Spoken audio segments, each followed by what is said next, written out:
Introduce the president. Let's listen in as the formalities continue.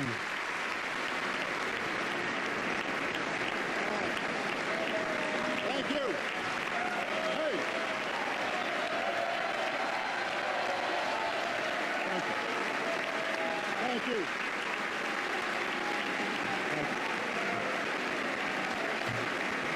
Thank you. Thank you. Thank you.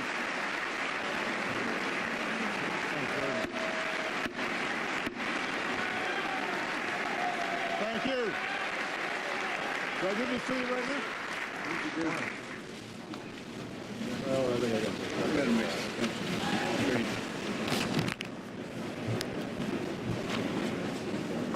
it. Members of Congress, I have the high privilege and distinct honor of presenting to you the President of the United States. Thank you. Thank you. Thank you. You all right, Sean? Thank you. Thank you very much. Thank you so much. Thank you. Thank you very much. Thank you. Please, everybody else. Mr. Speaker, Mr. Vice President, members of Congress, fellow Americans. 51 years ago, John F. Kennedy declared to this chamber that the Constitution makes us not rivals for power, but partners for progress.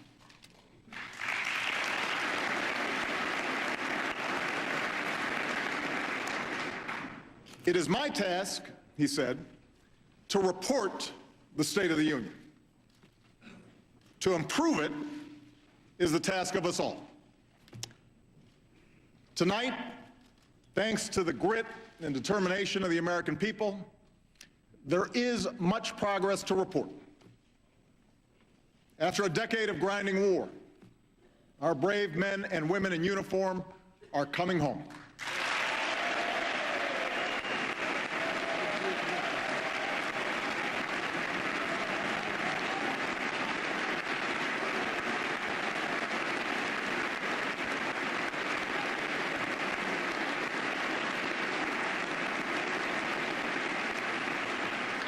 After years of grueling recession, our businesses have created over 6 million new jobs. We buy more American cars than we have in 5 years, and less foreign oil than we have in 20.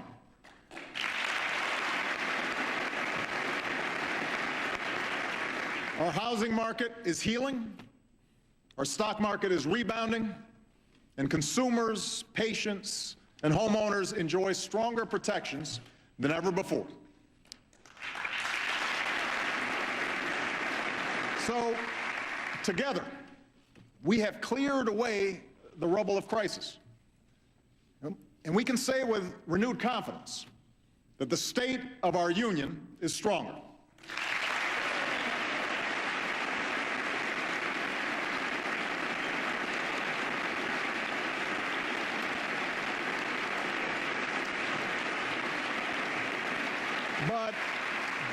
But we gather here knowing that there are millions of Americans whose hard work and dedication have not yet been rewarded. Our economy is adding jobs, but too many people still can't find full-time employment. Corporate profits have skyrocketed to all-time highs, but for more than a decade, wages and incomes have barely budged. It is our generation's task, then, to reignite the true engine of America's economic growth, a rising, thriving middle class.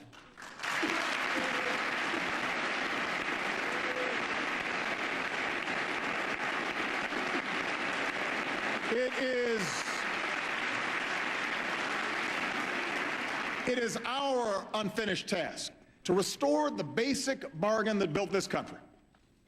The idea that if you work hard and meet your responsibilities, you can get ahead, no matter where you come from, no matter what you look like or who you love. It is our unfinished task to make sure that this government works on behalf of the many and not just the few, that it encourages free enterprise, rewards individual initiative, and opens the doors of opportunity to every child across this great nation.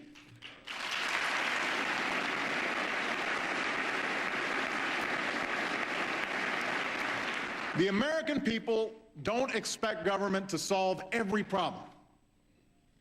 They don't expect those of us in this chamber to agree on every issue. But they do expect us to put the nation's interests before party.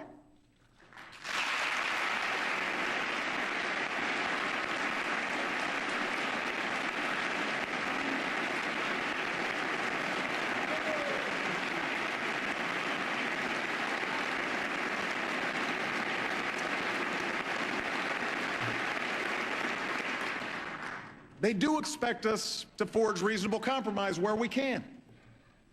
For they know that America moves forward only when we do so together, and that the responsibility of improving this union remains the task of us all. Now, our work must begin by making some basic decisions about our budget, decisions that will have a huge impact on the strength of our recovery. Over the last few years, both parties have worked together to reduce the deficit by more than $2.5 trillion, mostly through spending cuts, but also by raising tax rates on the wealthiest 1% of Americans. As a result, we are more than halfway towards the goal of $4 trillion in deficit reduction that economists say we need to stabilize our finances. Now we need to finish the job. And the question is, how? In 2011, Congress passed a law saying that if both parties couldn't agree on a plan to reach our deficit goal, about $1 trillion worth of budget cuts would automatically go into effect this year. These sudden, harsh, arbitrary cuts would jeopardize our military readiness. They devastate priorities like education and energy and medical research. They would certainly slow our recovery and cost us hundreds of thousands of jobs. And that's why Democrats, Republicans, business leaders, and economists have already said that these cuts, known here in Washington as the sequester, are a really bad idea. Now, some in Congress have proposed preventing only the defense cuts by making even bigger cuts to things like education and job training, Medicare, and Social Security benefits. That idea is even worse.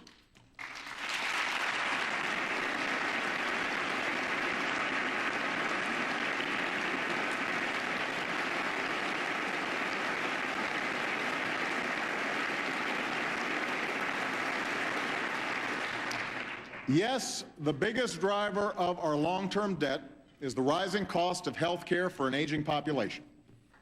And those of us who care deeply about programs like Medicare must embrace the need for modest reforms. Otherwise, our retirement programs will crowd out the investments we need for our children and jeopardize the promise of a secure retirement for future generations.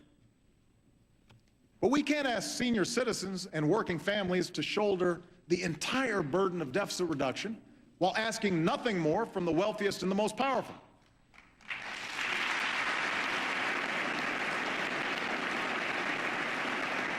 We won't grow the middle class simply by shifting the cost of health care or college onto families that are already struggling, or by forcing communities to lay off more teachers and more cops and more firefighters. Most Americans, Democrats, Republicans, and independents, understand that we can't just cut our way to prosperity. They know that broad-based economic growth requires a balanced approach to deficit reduction, with spending cuts and revenue, and with everybody doing their fair share. And that's the approach I offer tonight. On Medicare, I'm prepared to enact reforms that will achieve the same amount of health care savings by the beginning of the next decade as the reforms proposed by the bipartisan Simpson-Bowles Commission. Already, the Affordable Care Act is helping to slow the growth of health care costs. And the reforms I'm proposing go even further. We'll reduce taxpayer subsidies to prescription drug companies and ask more from the wealthiest seniors. We'll bring down costs by changing the way our government pays for Medicare, because our medical bills shouldn't be based on the number of tests ordered or days spent in the hospital. They should be based on the quality of care that our seniors receive.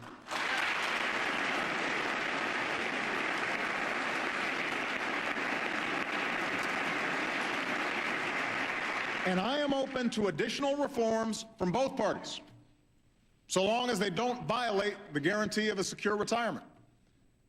Our government shouldn't make promises we cannot keep, but we must keep the promises we've already made.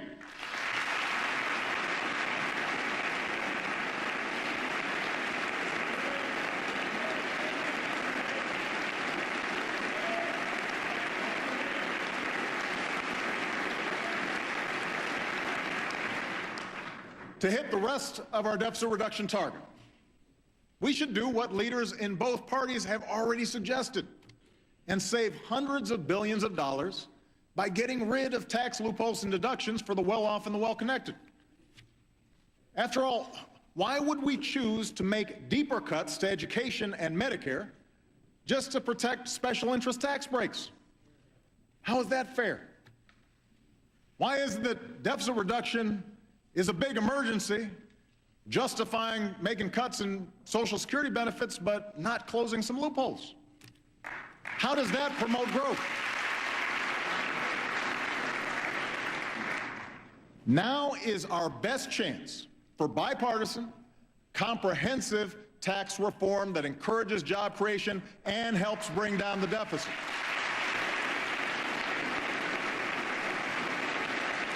We can get this done.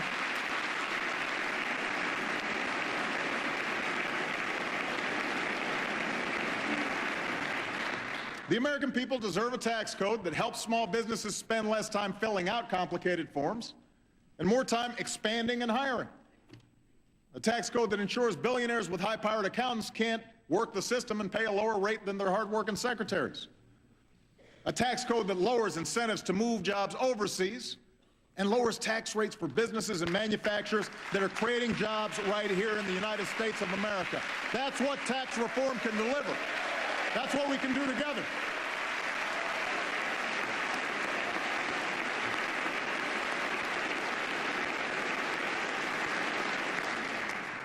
I realize that tax reform and entitlement reform will not be easy.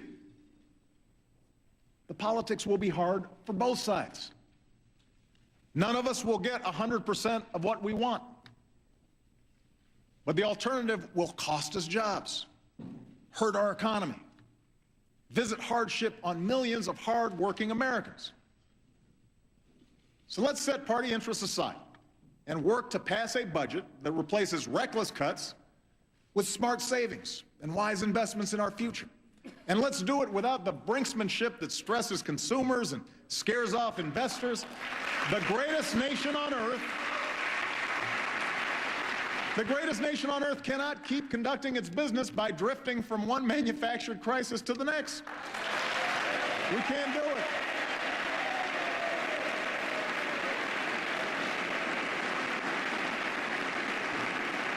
Let's agree. Let's agree right here, right now, to keep the people's government open and pay our bills on time and always uphold the full faith and credit of the United States of America.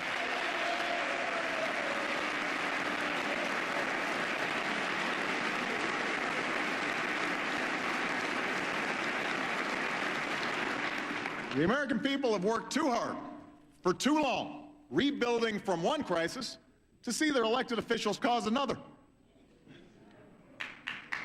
Now, most of us agree that a plan to reduce the deficit must be part of our agenda. But let's be clear. Deficit reduction alone is not an economic plan.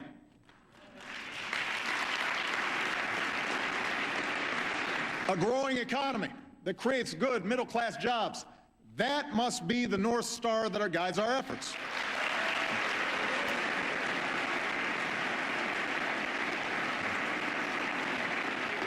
Every day, we should ask ourselves three questions as a nation. How do we attract more jobs to our shores? How do we equip our people with the skills they need to get those jobs? And how do we make sure that hard work leads to a decent living? Now, a year and a half ago, I put forward an American Jobs Act that independent economists said would create more than 1 million new jobs. And I thank the last Congress for passing some of that agenda. I urge this Congress to pass the rest. But tonight I'll lay out additional proposals that are fully paid for and fully consistent with the budget framework both parties agreed to just 18 months ago. Let me repeat. Nothing I'm proposing tonight should increase our deficit by a single dime. It is not a bigger government we need, but a smarter government that sets priorities and invests in broad-based growth. That's what we should be looking for.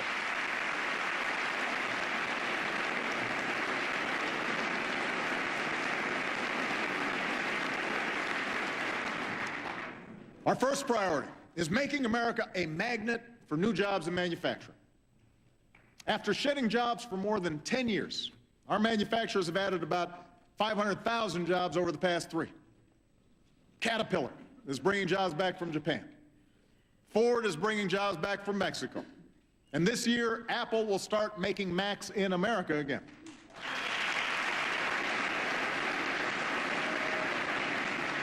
There are things we can do right now to accelerate this trend.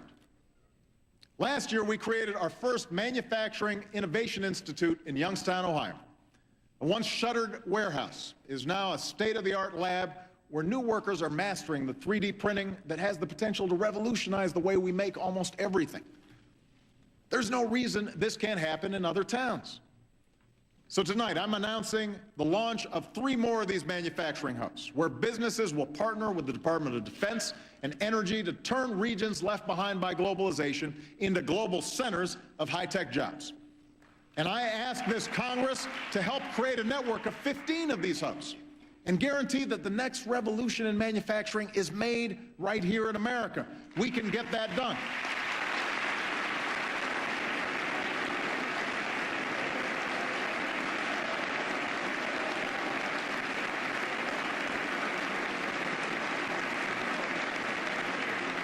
Now, if we want to make the best products, we also have to invest in the best ideas.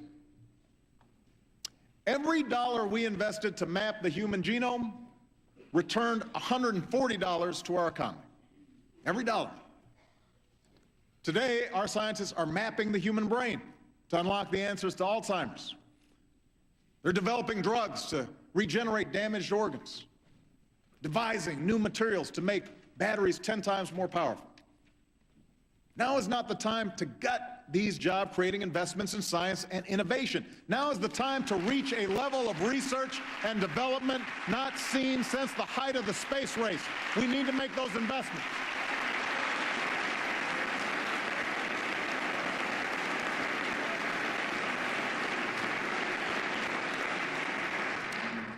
Today, no area holds more promise than our investments in American energy. After years of talking about it, we're finally poised to control our own energy future. We produce more oil at home than we have in 15 years. We have doubled the distance our cars will go on a gallon of gas and the amount of renewable energy we generate from sources like wind and solar, with tens of thousands of good American jobs to show for it. We produce more natural gas than ever before, and nearly everyone's energy bill is lower because of it. And over the last 4 years, our emissions of the dangerous carbon pollution that threatens our planet have actually fallen. But for the sake of our children and our future, we must do more to combat climate change.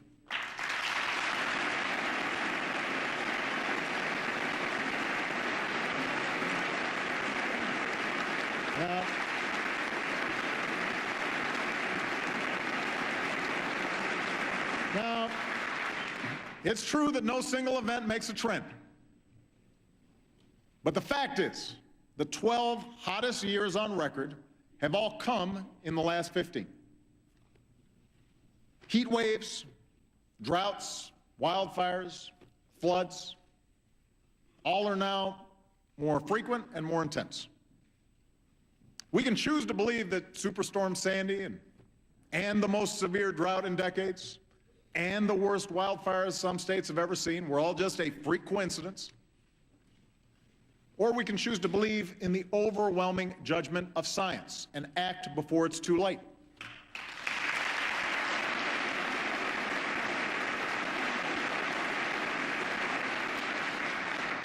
Now, the good news is we can make meaningful progress on this issue while driving strong economic growth. I urge this Congress to get together, pursue a bipartisan market-based solution to climate change, like the one John McCain and Joe Lieberman worked on together a few years ago. But if Congress won't act soon to protect future generations, I will. I will direct my cabinet to come up with executive actions we can take now and in the future to reduce pollution, prepare our communities for the consequences of climate change, and speed the transition to more sustainable sources of energy. And 4 years ago, other countries dominated the clean energy market and the jobs that came with it. And we've begun to change that. Last year, wind energy added nearly half of all new power capacity in America. So let's generate even more. Solar energy gets cheaper by the year. Let's drive down costs even further. As long as countries like China keep going all in on clean energy, so must we. In the meantime, the natural gas boom has led to cleaner power and greater energy independence. We need to encourage that. And that's why my administration will keep cutting red tape and speeding up new oil and gas permits. That's got to be part of an all-of-the-above plan. But I also want to work with this Congress to encourage the research and technology that helps natural gas burn even cleaner and protects our air and our water. In fact, much of our newfound energy is drawn from lands and waters that we, the public, own together. So tonight I propose we use some of our oil and gas revenues to fund an energy security trust that will drive new research and technology to shift our cars and trucks off oil for good. If a nonpartisan coalition of CEOs and retired generals and admirals can get behind this idea, then so can we. Let's take their advice and free our families and businesses from the painful spikes in gas prices we put up with for far too long. I'm also issuing a new goal for America. Let's cut in half the energy wasted by our homes and businesses over the next 20 years.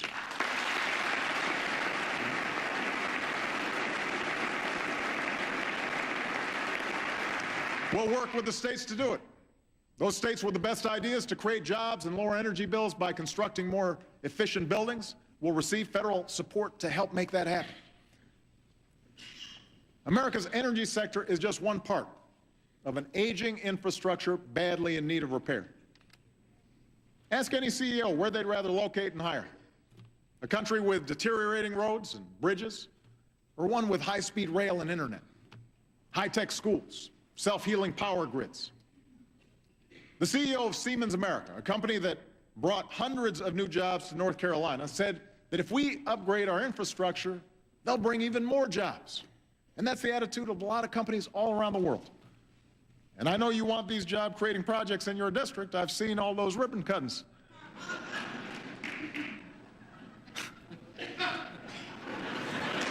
So, tonight, I propose a Fix-It-First program to put people to work as soon as possible on our most urgent repairs, like the nearly 70,000 structurally deficient bridges across the country.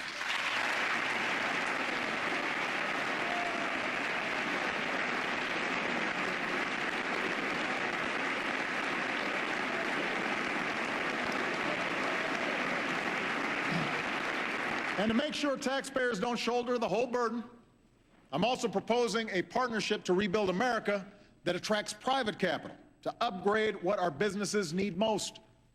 Modern ports to move our goods, modern pipelines to withstand a storm, modern schools, worthy of our children. Let's prove there's no better place to do business than here in the United States of America, and let's start right away. We can get this done. And part of our rebuilding effort must also involve our housing sector. The good news is our housing market is finally healing from the collapse of 2007. Home prices are rising at the fastest pace in 6 years. Home purchases are up nearly 50%, and construction is expanding again. But even with mortgage rates near a 50-year low, too many families with solid credit who want to buy a home are being rejected. Too many families who never missed a payment and want to refinance are being told no. That's holding our entire economy back. We need to fix it. Right now, there's a bill in this Congress that would give every responsible homeowner in America the chance to save $3,000 a year by refinancing at today's rates. Democrats and Republicans have supported it before, so what are we waiting for? Take a vote and send me that bill.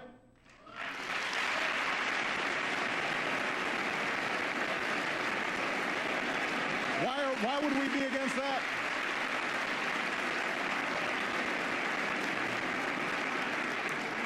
Why would that be a partisan issue? Helping folks refinance. Right now, overlapping regulations keep responsible young families from buying their first home. What's holding us back? Let's streamline the process and help our economy grow. Now, these initiatives in manufacturing, energy, infrastructure, housing, all these things will help entrepreneurs and small business owners expand and create new jobs. But none of it will matter unless we also equip our citizens with the skills and training to fill those jobs.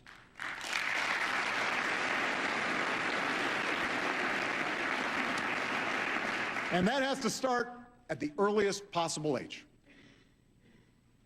You know, study after study shows that the sooner a child begins learning, the better he or she does down the road. But today, fewer than 3 in 10 4-year-olds are enrolled in a high-quality preschool program. Most middle-class parents can't afford a few $100 a week for a private preschool.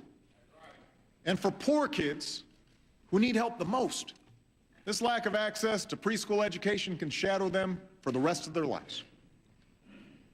So tonight, I propose working with states to make high-quality preschool available to every single child in America. That's something we should be able to do.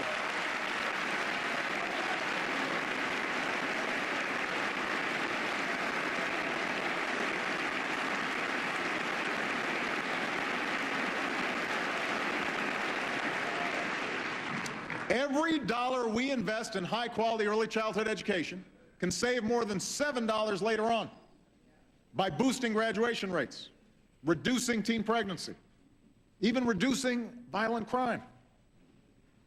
In states that make it a priority to educate our youngest children, like Georgia or Oklahoma, studies show students grow up more likely to read and do math at grade level, graduate high school, hold a job, form more stable families of their own.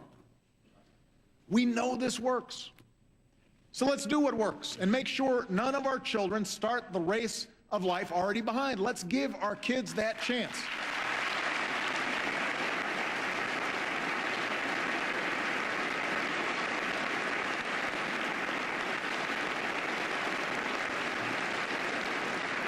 Let's also make sure that a high school diploma puts our kids on a path to a good job. Right now, countries like Germany focus on graduating their high school students with the equivalent of a technical degree from one of our community colleges. So those German kids, they're ready for a job when they graduate high school. They've been trained for the jobs that are there. Now at schools like P-TECH in Brooklyn, a collaboration between New York Public Schools and City University of New York and IBM, students will graduate with a high school diploma and an associate's degree in computers or engineering. We need to give every American student opportunities like this.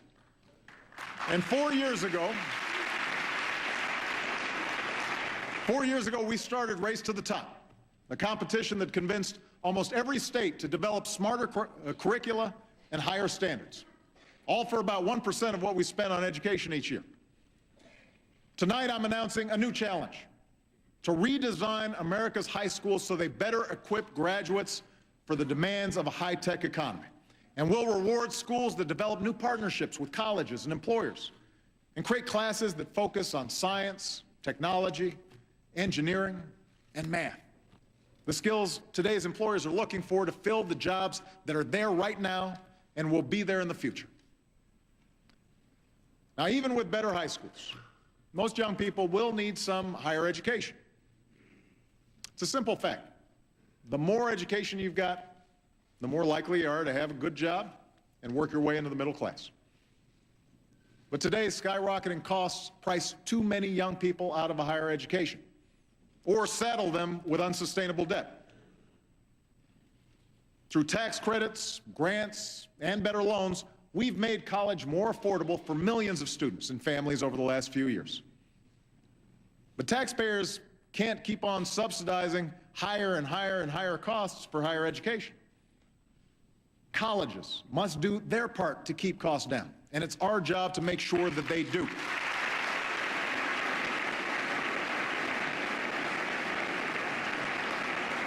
So tonight, I ask Congress to change the Higher Education Act so that affordability and value are included in determining which colleges receive certain types of federal aid.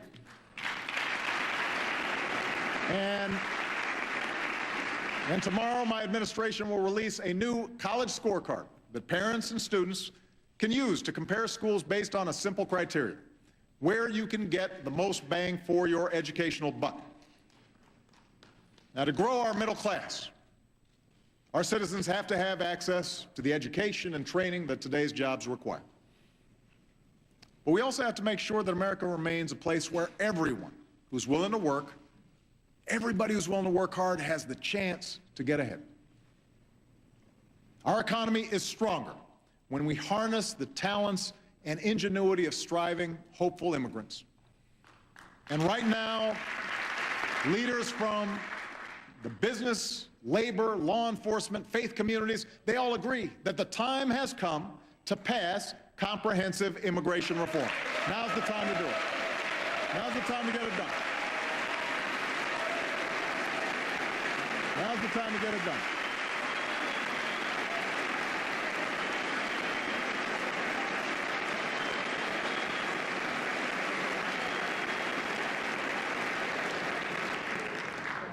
Real reform means stronger border security, and we can build on the progress my administration's already made, putting more boots on the southern border than at any time in our history, and reducing illegal crossings to their lowest levels in 40 years. Real reform means establishing a responsible pathway to earned citizenship, a path that includes passing a background check, paying taxes and a meaningful penalty, learning English, and going to the back of the line behind the folks trying to come here legally.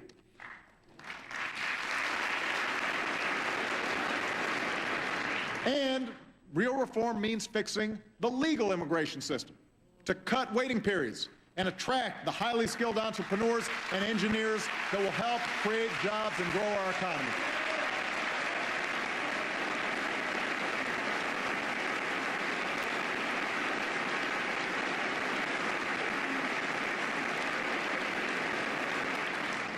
In other words, we know what needs to be done. And as we speak, bipartisan groups in both chambers are working diligently to draft a bill, and I applaud their efforts. So let's get this done.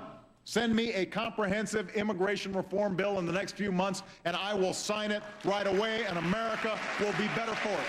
Let's get it done. Let's get it done.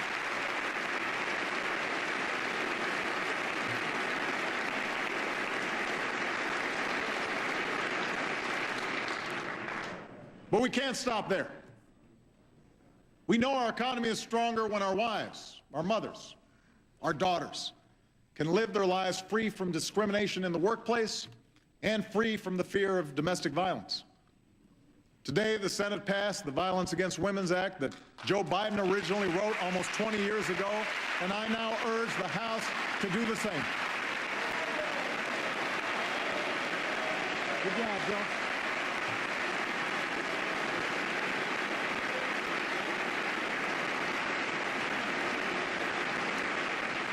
And I ask this Congress to declare that women should earn a living equal to their efforts, and finally pass the Paycheck Fairness Act this year.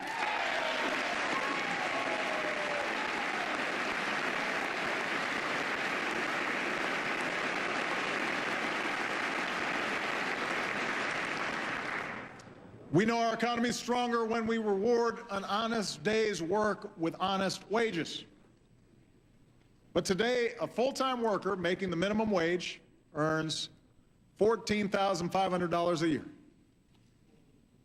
even with the tax relief we put in place. A family with 2 kids that earns the minimum wage still lives below the poverty line. That's wrong. That's why, since the last time this Congress raised the minimum wage, 19 states have chosen to bump theirs even higher. Tonight, let's declare that in the wealthiest nation on earth, no one who works full-time should have to live in poverty, and raise the federal minimum wage to $9 an hour. We should be able to get that done.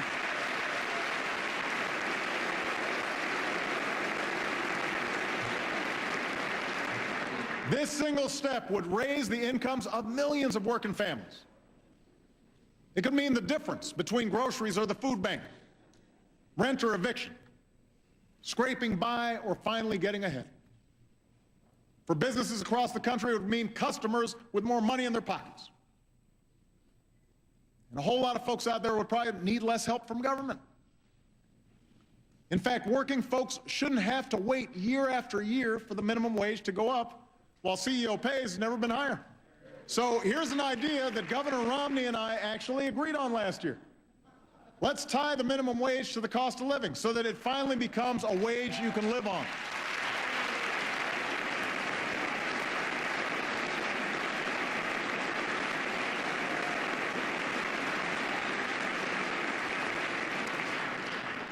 Tonight, let's also recognize that there are communities in this country where, no matter how hard you work, it is virtually impossible to get ahead. Factory towns decimated from years of plants packing up, inescapable pockets of poverty, urban and rural, where young adults are still fighting for their first job. America is not a place where the chance of birth or circumstance should decide our destiny. And that's why we need to build new ladders of opportunity into the middle class for all who are willing to climb them. Let's offer incentives to companies that hire Americans who've got what it takes to fill that job opening, but have been out of work so long that no one will give them a chance anymore. Let's put people back to work rebuilding vacant homes in rundown neighborhoods. And this year, my administration will begin to partner with 20 of the hardest hit towns in America to get these communities back on their feet. Now, we'll work with local leaders to target resources at public safety and education and housing. We'll give new tax credits to businesses that hire and invest. And we'll work to strengthen families by removing the financial deterrents to marriage for low-income couples, and do more to encourage fatherhood. Because what makes you a man isn't the ability to conceive a child, it's having the courage to raise one. And we want to encourage that. We want to help that.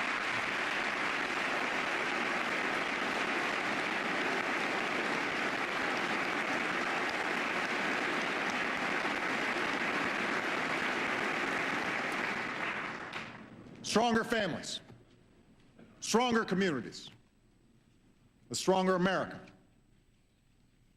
It is this kind of prosperity, broad, shared, built on a thriving middle class, that has always been the source of our progress at home. It's also the foundation of our power and influence throughout the world. Tonight, we stand united in saluting the troops and civilians who sacrifice every day to protect us.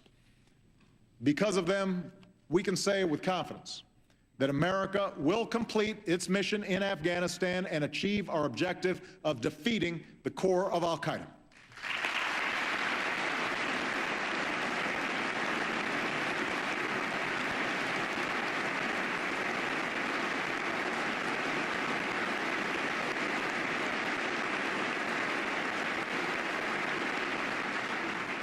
Already, we have brought home 33,000 of our brave servicemen and women. This spring, our forces will move into a support role, while Afghan security forces take the lead. Tonight, I can announce that over the next year, another 34,000 American troops will come home from Afghanistan. This drawdown will continue, and by the end of next year, our war in Afghanistan will be over.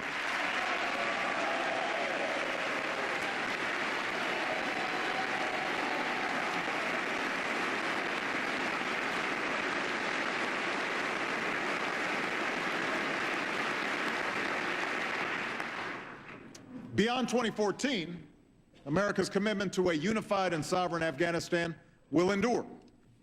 But the nature of our commitment will change. We're negotiating an agreement with the Afghan government that focuses on two missions: training and equipping Afghan forces so that the country does not again slip into chaos, and counterterrorism efforts that allow us to pursue the remnants of al-Qaeda and their affiliates. Today, the organization that attacked us on 9/11 is a shadow of its former self.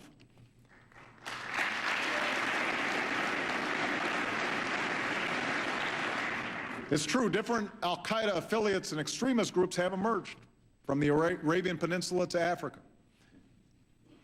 The threat these groups pose is evolving. But to meet this threat, we don't need to send tens of thousands of our sons and daughters abroad or occupy other nations. Instead, we'll need to help countries like Yemen, Libya, and Somalia provide for their own security, and help allies who take the fight to terrorists, as we have in Mali. And where necessary, through a range of capabilities, we will continue to take direct action against those terrorists who pose the gravest threat to Americans. Now, as we do, we must enlist our values in the fight. That's why my administration has worked tirelessly to forge a durable legal and policy framework to guide our counterterrorism efforts. Throughout, we have kept Congress fully informed of our efforts. And I recognize that in our democracy, no one should just take my word for it that we're doing things the right way. So in the months ahead, I will continue to engage Congress to ensure not only that our targeting, detention, and prosecution of terrorists remains consistent with our laws and system of checks and balances, but that our efforts are even more transparent to the American people and to the world. Of course, our challenges don't end with al-Qaeda. America will continue to lead the effort to prevent the spread of the world's most dangerous weapons. The regime in North Korea must know they will only achieve security and prosperity by meeting their international obligations. Provocations of the sort we saw last night will only further isolate them, as we stand by our allies, strengthen our own missile defense, and lead the world in taking firm action in response to these threats. Likewise, the leaders of Iran must recognize that now's the time for a diplomatic solution, because a coalition stands united in demanding that they meet their obligations, and we will do what is necessary to prevent them from getting a nuclear weapon.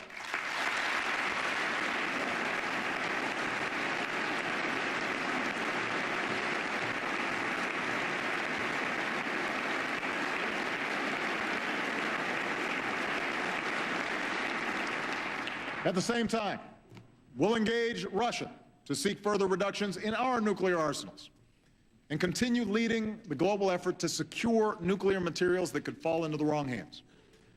Because our ability to influence others depends on our willingness to lead and meet our obligations.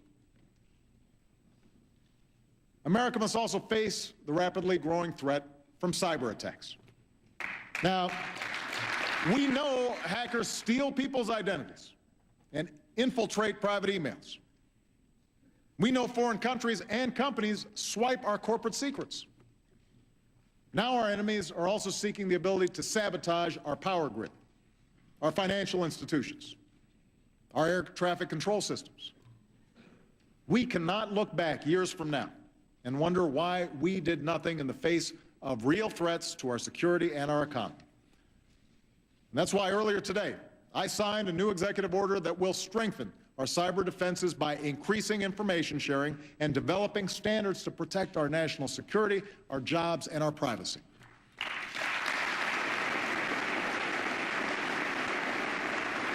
But now Congress must act as well by passing legislation to give our government a greater capacity to secure our networks and deter attacks.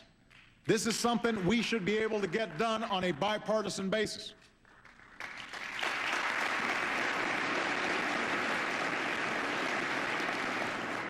Now, even as we protect our people, we should remember that today's world presents not just dangers, not just threats, it presents opportunities to boost American exports, support American jobs, and level the playing field in the growing markets of Asia. We intend to complete negotiations on a Trans-Pacific Partnership.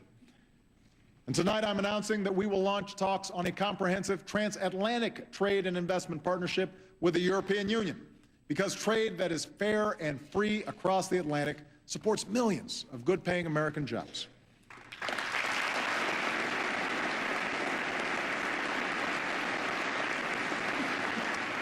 We also know that progress in the most impoverished parts of our world enriches us all. Not only because it creates new markets, more stable order in certain regions of the world, but also because it's the right thing to do. You know, in many places, people live on little more than $1 a day.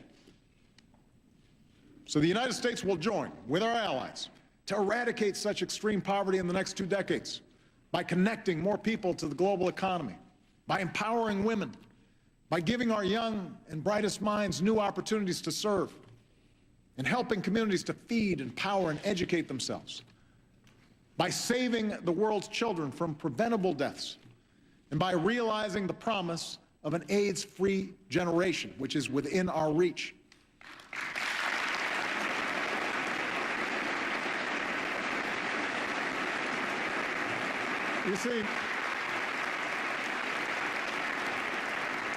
You see, America must remain a beacon to all who seek freedom during this period of historic change. I saw the power of hope last year in Rangoon, in Burma, when Aung San Suu Kyi welcomed an American president into the home where she had been imprisoned for years.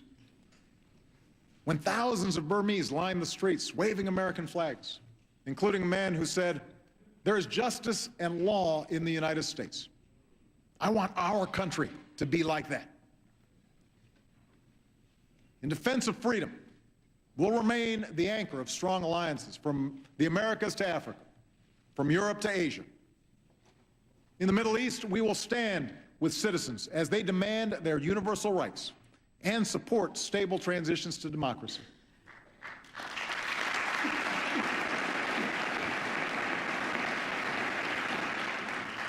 We know the process will be messy,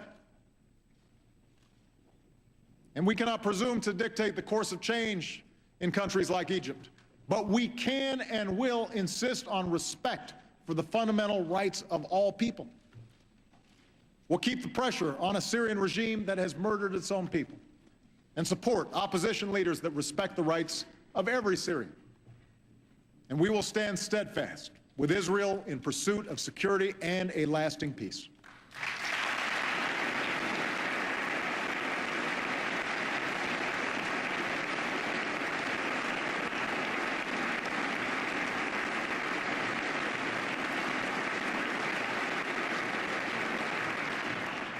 These are the messages I'll deliver when I travel to the Middle East next month.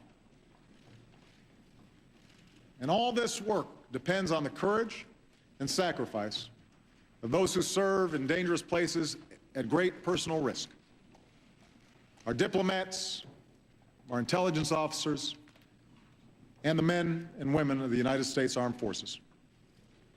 As long as I'm Commander-in-Chief, we will do whatever we must to protect those who serve their country abroad, and we will maintain the best military the world has ever known.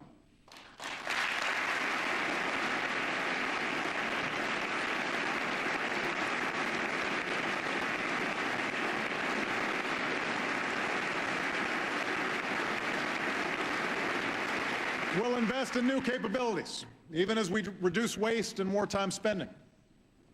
We will ensure equal treatment for all service members and equal benefits for their families, gay and straight.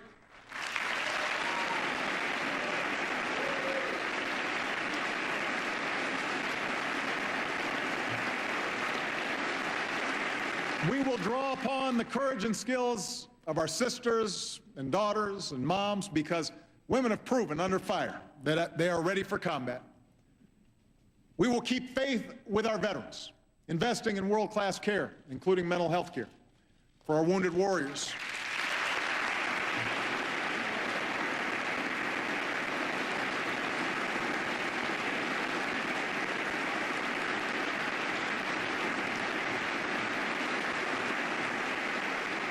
Supporting our military families, giving our veterans the benefits and education and job opportunities that they have earned. And I want to thank my wife, Michelle, and Dr. Jill Biden for their continued dedication to serving our military families as well as they have served us. Thank you, honey. Thank you, Jill.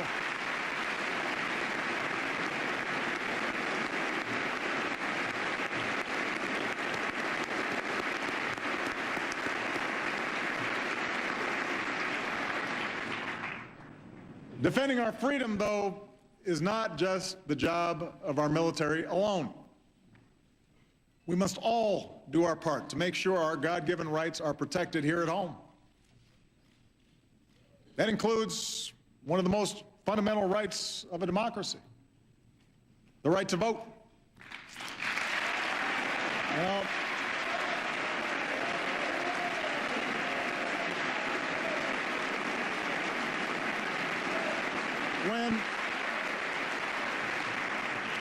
when any American, no matter where they live or what their party, are denied that right because they can't afford to wait for 5 or 6 or 7 hours just to cast their ballot, we are betraying our ideals. So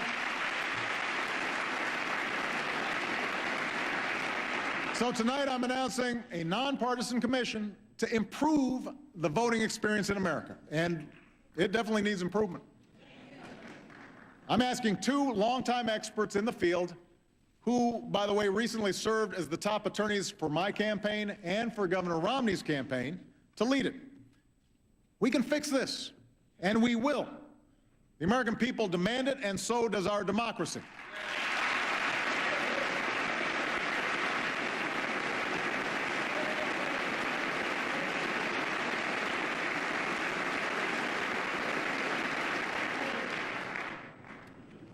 Of course, what I've said tonight matters little if we don't come together to protect our most precious resource, our children. It has been 2 months since Newtown. I know this is not the first time this country has debated how to reduce gun violence, but this time is different. Overwhelming majorities of Americans who believe in the Second Amendment, have come together around common sense reform, like background checks that will make it harder for criminals to get their hands on a gun. Senators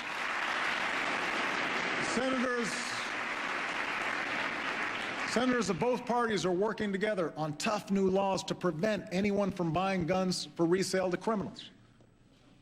Police chiefs are asking our help to get weapons of war and massive ammunition magazines off our streets because these police chiefs, they're tired of seeing their guys and gals being outgunned. Each of these proposals deserves a vote in Congress.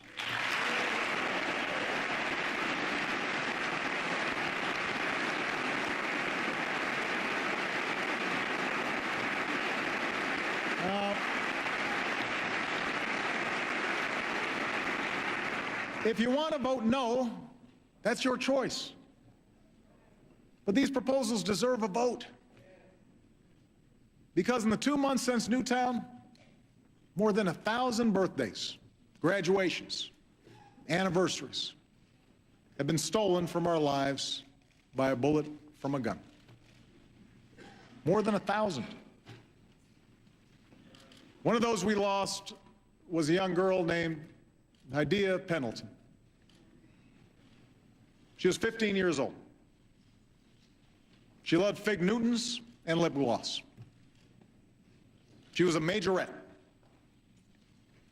She was so good to her friends, they all thought they were her best friend. Just 3 weeks ago, she was here in Washington with her classmates, performing for her country at my inauguration. And a week later, she was shot and killed in a Chicago park after school, just a mile away from my house. Hadiya's parents, Nate and Cleo, are in this chamber tonight, along with more than 24 Americans whose lives have been torn apart by gun violence. They deserve a vote. They deserve a vote.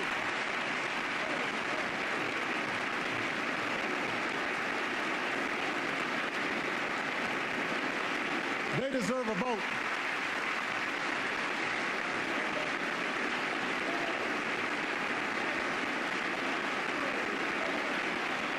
Gabby Giffords deserves a vote.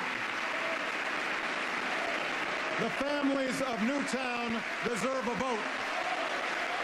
The families of Aurora deserve a vote.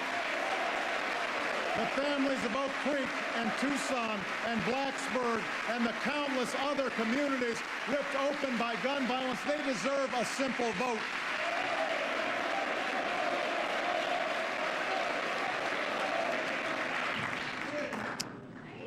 They deserve a simple vote.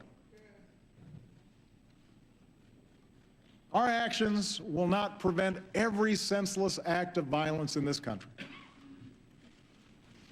In fact, no laws, no initiatives, no administrative acts will perfectly solve all the challenges I've outlined tonight.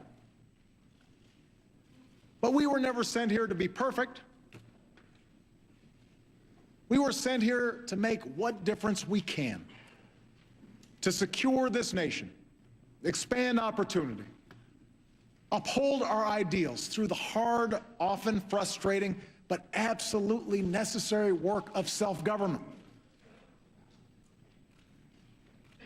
We were sent here to look out for our fellow Americans, the same way they look out for one another, every single day, usually without fanfare, all across this country. We should follow their example. We should follow the example of a New York City nurse named Menchu Sanchez. When Hurricane Sandy plunged her hospital into darkness, she wasn't thinking about how her own home was faring. Her mind was on the 20 precious newborns in her care and the rescue plan she devised that kept them all safe. We should follow the example of a North Miami woman named Desaline Victor. When Desaline arrived at her polling place, she was told the wait to vote might be 6 hours. And as time ticked by, her concern was not with her tired body or aching feet, but whether folks like her would get to have their say. And hour after hour, a throng of people stayed in line to support her. Because Desaline is 102 years old. And they erupted in cheers when she finally put on a sticker that read, "I voted." You know,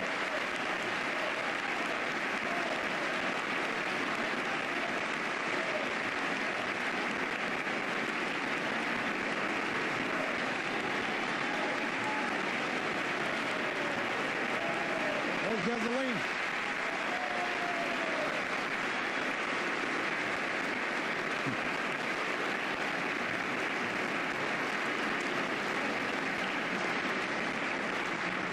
We should follow the example of a police officer named Brian Murphy.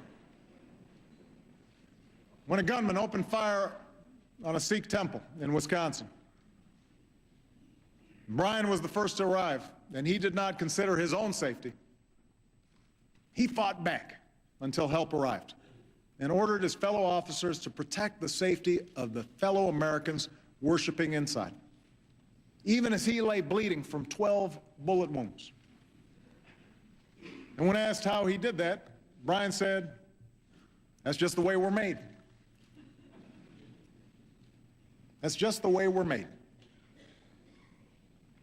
We may do different jobs and wear different uniforms and hold different views than the person beside us. But as Americans, we all share the same proud title. We are citizens. It's a word that doesn't just describe our nationality or our legal status. It describes the way we're made. It describes what we believe. It captures the enduring idea that this country only works when we accept certain obligations to one another and to future generations. That our rights are wrapped up in the rights of others. And that well into our third century as a nation, it remains the task of us all, as citizens of these United States, to be the authors of the next great chapter of our American story. Thank you. God bless you. And God bless these United States of America.